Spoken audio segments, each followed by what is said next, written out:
Just taught us about why you became an entrepreneur, told us a bit about how you chose Amazon, like why you chose Amazon, how you pick your area where you're gonna make money. And you're actually gonna go over in this video exactly how to make $10,000 or more per month with Amazon, Amazon FBA. Yes. So this is your formula right here, huh?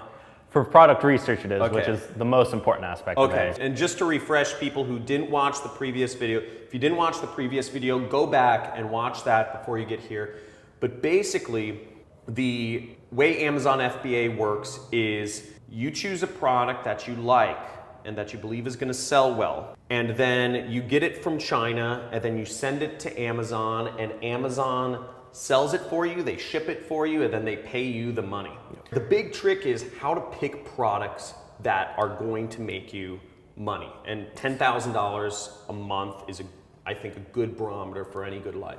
So let's get into it. Yeah, so like I said, product research, by far most important aspect. Okay. You choose a bad product, doesn't matter how good your marketing and everything else is, it probably won't sell well. You choose a good product and you suck at everything else, it'll probably still sell well. So first thing we go off of is the sales. So obviously you need sales.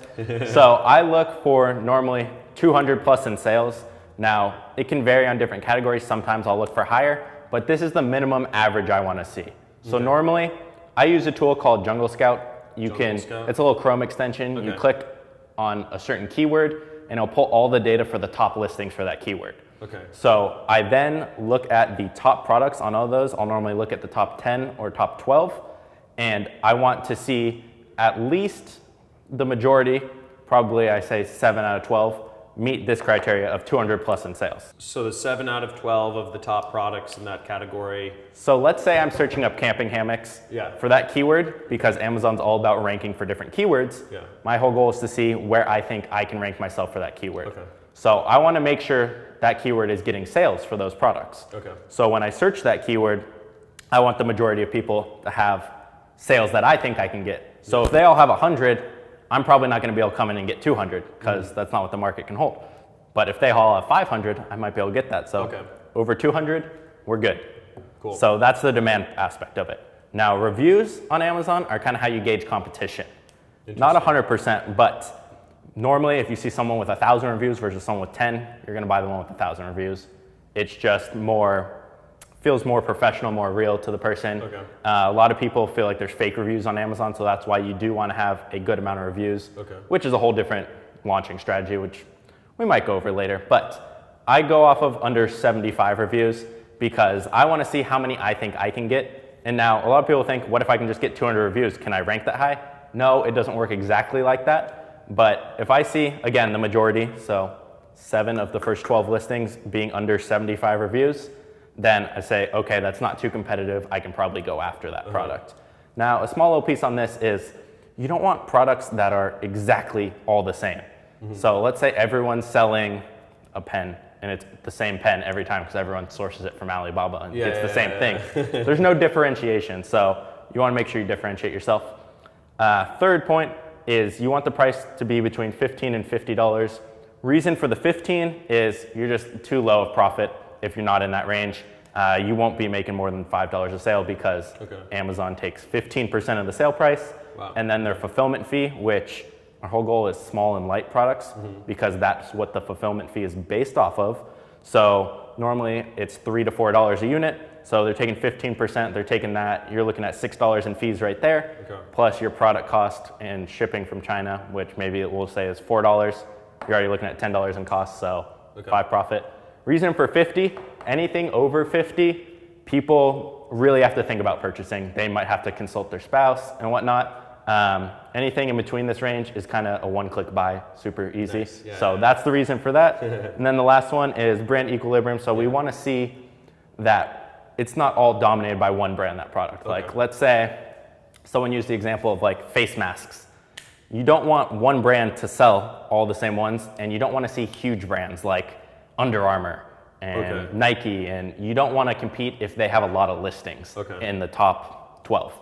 If they have 1 or 2, that's okay, you can compete with them, but you don't want to see one brand have more than 4 or 5 listings because that means they kind of dominate that niche, and more times than not, they're driving outside traffic, which is not what we're trying to capitalize on. If they're driving outside traffic, that doesn't matter to us. We can't capture those sales anyway because they don't see our product. They see theirs only. Yeah. Whereas we're trying to capture the organic Amazon traffic. So if they're searching that keyword, they'll see us. But a lot of times with the big brands and whatnot, they're driving outside traffic, obviously. So that's the main reason for that. But these are kind of the main points. There's a couple little things other than that. But the main thing, again, the tool I use is called Jungle Scout. I'll put a link in the description to the resources you mentioned. Yeah.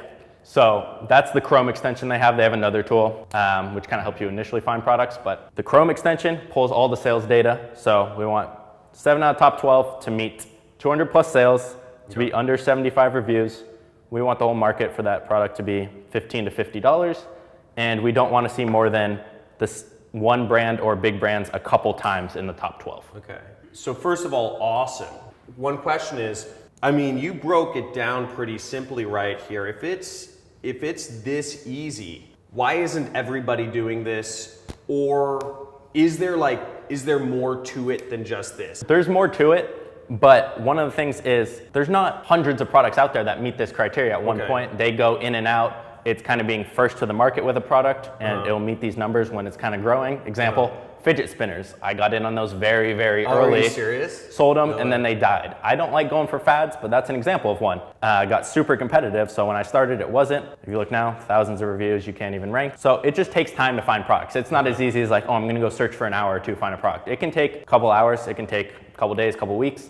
Normal for me is a week or two to find a product. And again, it's always a risk, but there is more to it. And usually just most of these parameters, if you know a little bit what you're doing on choosing the product, you'll be good. Your worst case normally is, oh, okay, maybe I ordered $1,000 worth of product and I sell, instead of aiming for 7 sales a day, maybe I'm hitting 3 or 4.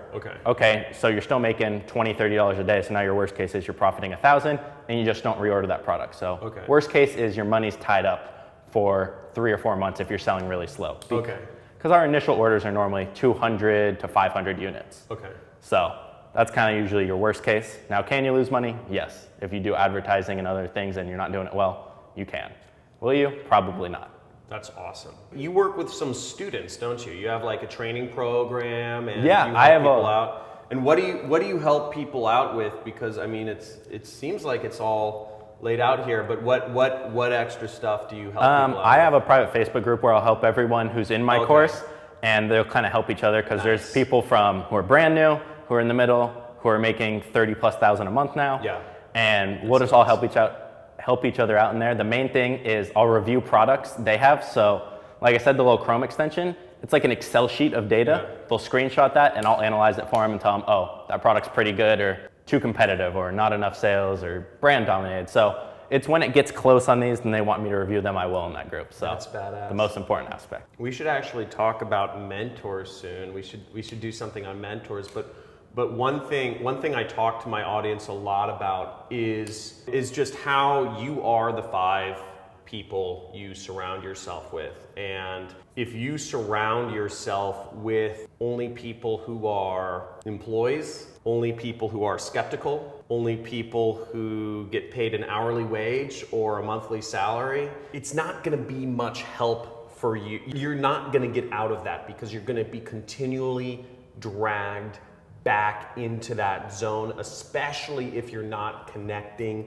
with any other people that are actually driving sweet cars, that are, you know, my buddy's buying a Gulfstream jet, you know, next month, which is really cool. You know, it's 10 to 15 million dollars, right? If you're not surrounding yourself with badass entrepreneurs. So if this is something that is, if you think you want to start an Amazon business, if that's like a direction where you say, okay, this is something I'm ready to do, dude, I would totally encourage you guys to check out this guy's training stuff. Is it all right if I put up some links or something? And basically I'll put up some links to his private groups. I think that's awesome. And I take a lot of effort to surround myself with badass people. My bare minimum right now, I mean, this sounds nuts, it's people with 8 figures. People with 8 or 9 figure businesses or net worths. Pretty interesting. Do you want me to leave or?